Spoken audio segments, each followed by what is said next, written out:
Welcome to a new edition of TeachTalk. Today I'm talking to Dr. Beth Mills at the University of Sussex in the UK, where Beth teaches in the Departments of Anthropology and International Development.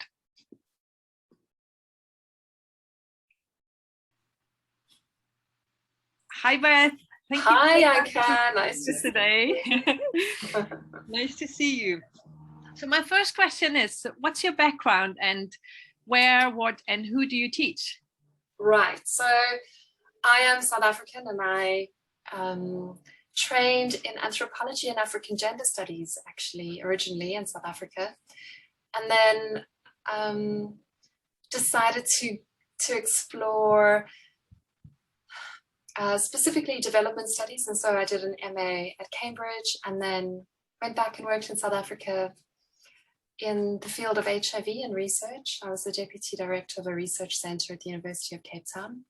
And there I started to really get my head around the way policies are made, the way policies are contested, and how research informs the shape of these contested policies. And I became aware of this because I was working with, at the time, the Deputy Minister of Health, who was really going upstream against President Mbeki at the time, who was advocating denialist approaches to treating HIV, including lemon juice and ginger and fish oil. Well, I could see through my own research and the research of the people that I was working with in this research unit, that people were dying or becoming extremely sick because they weren't getting the medicine they needed. And so I became quite interested in understanding how policies are shaped and contested, and also how research can inform different kinds of policies. And I wanted to understand a little bit more about that, so I decided to do a PhD. And it took a little bit of time to get funding to be able to do my PhD. I knew the people I wanted to do my PhD with were at IDS, at the Institute of Development Studies. So I knew that, I had that sorted out. I had a research proposal that I was really, really excited about. I remember sitting in my home listening to Kate Bush and writing and writing and writing. Yeah, and so I did my PhD and I looked at how, you know, not only are policies contested, but they're also embodied.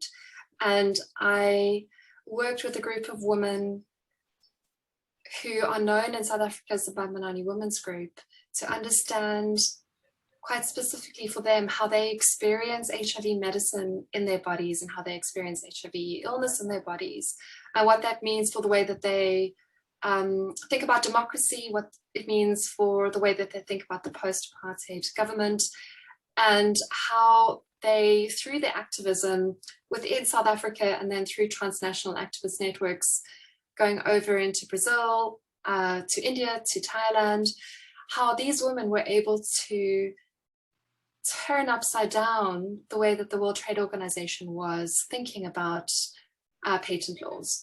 So my PhD helped me really kind of get inside policy, but it also helped me get inside or understand how people think about their bodies.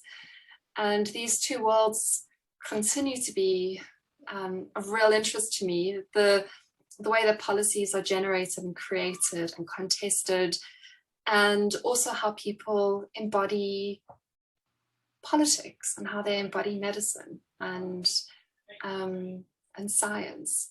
And so I'm currently a lecturer at Sussex, and my teaching moves across these different spaces of, I teach one third-year module on science and technology and international development, and I teach another module called Doing Gender, which is about how we think about and make sense of gender in our own lives, in our relationships with other people, in our communities, in our organizations, in our countries, in our world. So moving out from the individual to the global.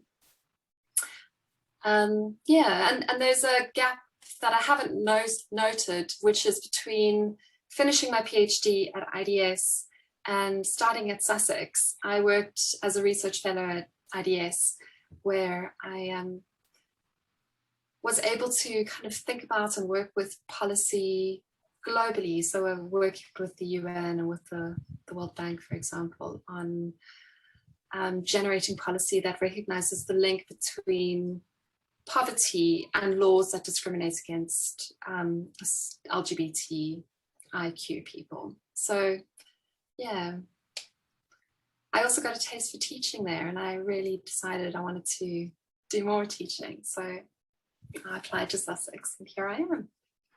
What does this idea of critical creative pedagogy, which is at the heart of the Creative Universities project, what does it mean to you? And how kind of, does it translate into your own pedagogical practice? Thinking about pedagogy and how I teach is informed by how I've been taught. And when I started studying, it was 6 years after the transition to democracy in South Africa, where I became aware of how knowledge itself is a construct, and that I had seen how universities had been involved in generating particular constructs of knowledge that are upheld apartheid. And I became aware through the way that I was taught of the importance of deconstructing knowledge too.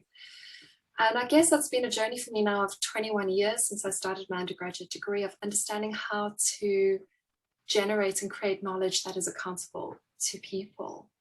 So in my teaching, I work, I guess, with the idea, just as I do with research, that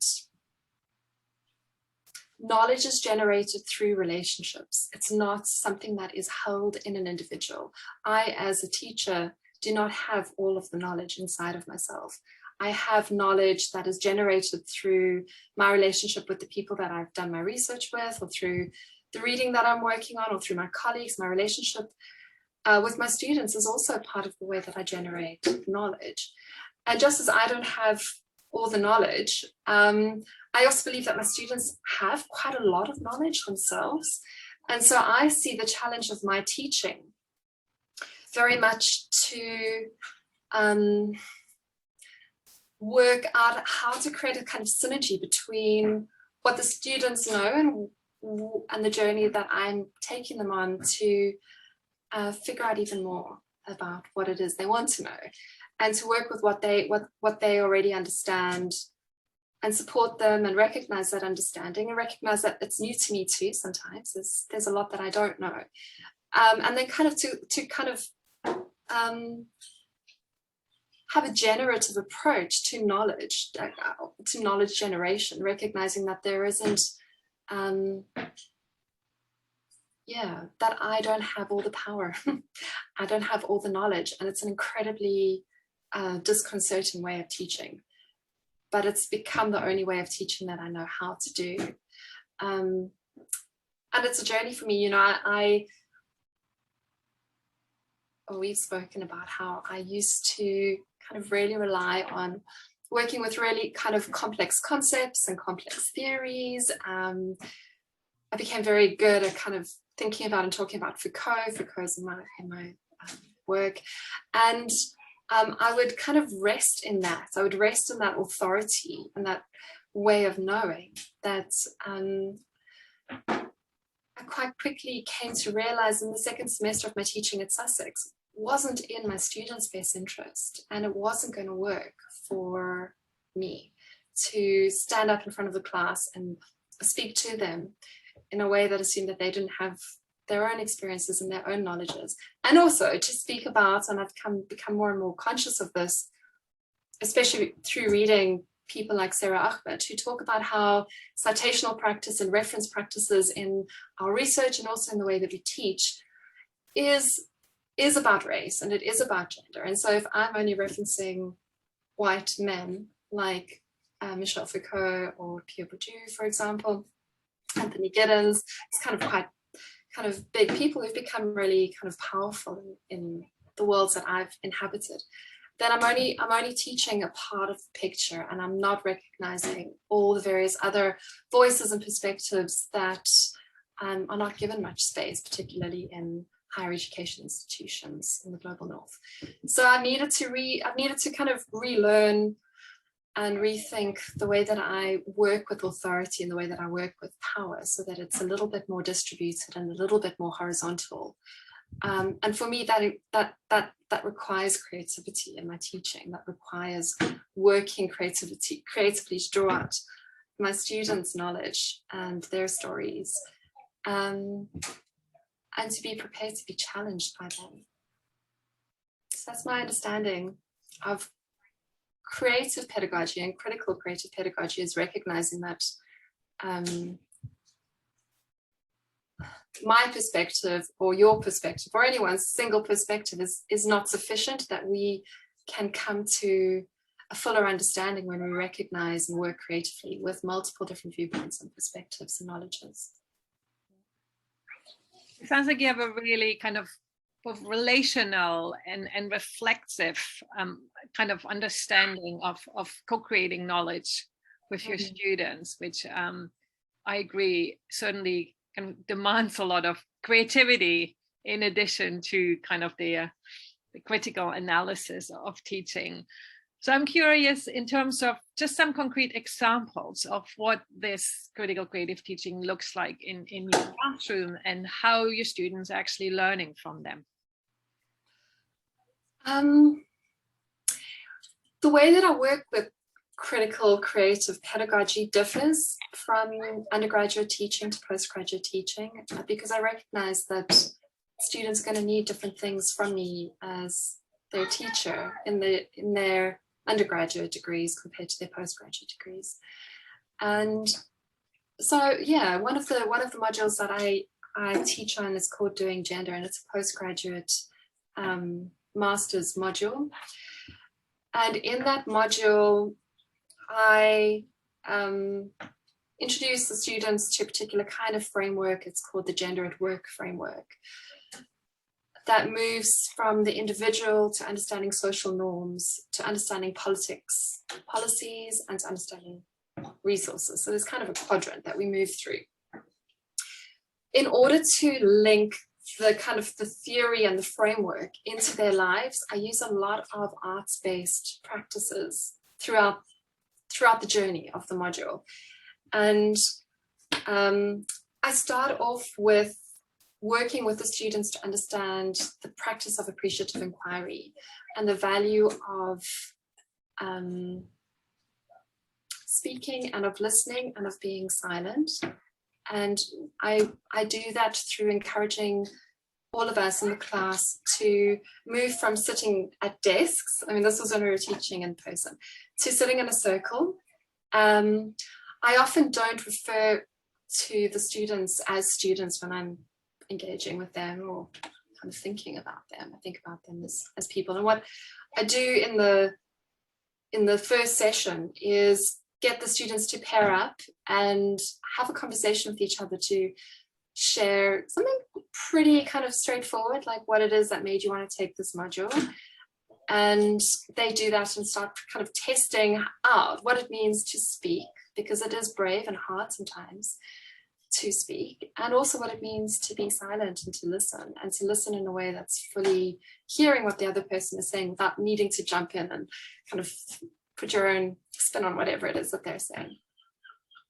And we move from that kind of relatively straightforward exercise, which I think is straightforward, but it's also really important to lay a foundation for this kind of dialogic, relational dynamic of teaching, of listening and of speaking, and of being okay with some of the silences, to a whole range of arts-based practices, including, for example, journey mapping.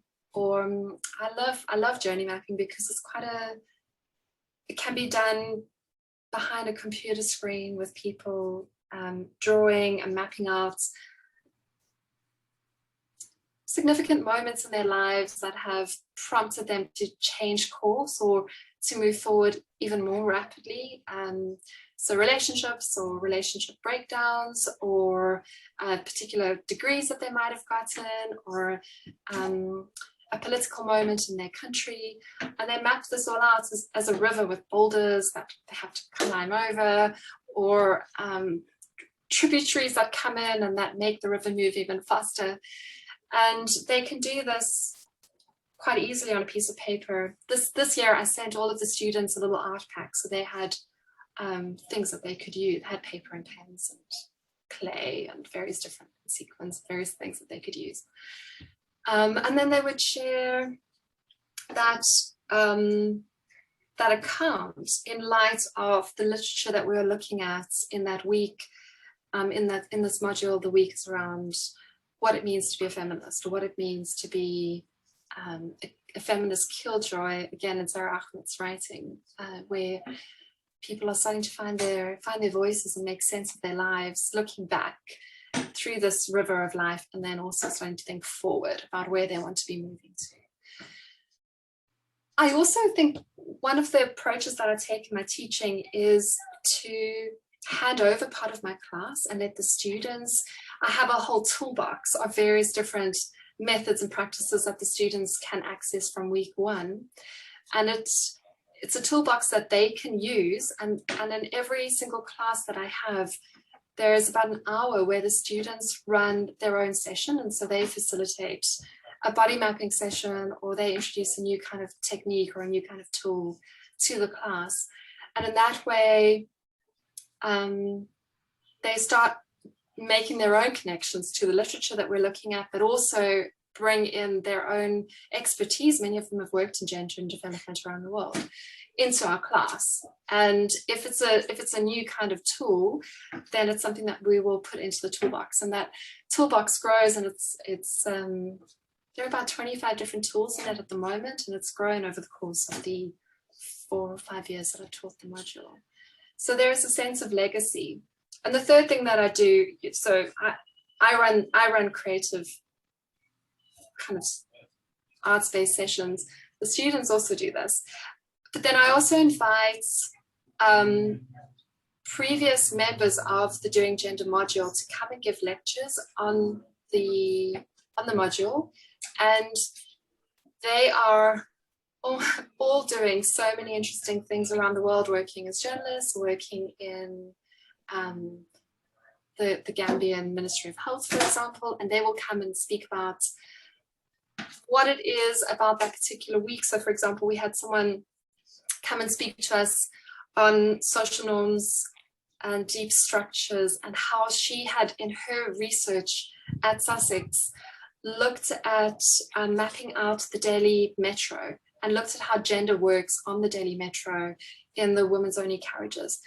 And through the Doing Gender module and through her dissertation research, she generated a lot of really interesting research using some of the tools that we had developed through the Doing Gender module.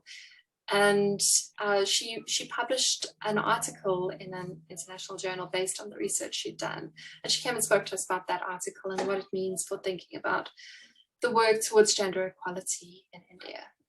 So yeah, it's quite a hybrid approach to teaching.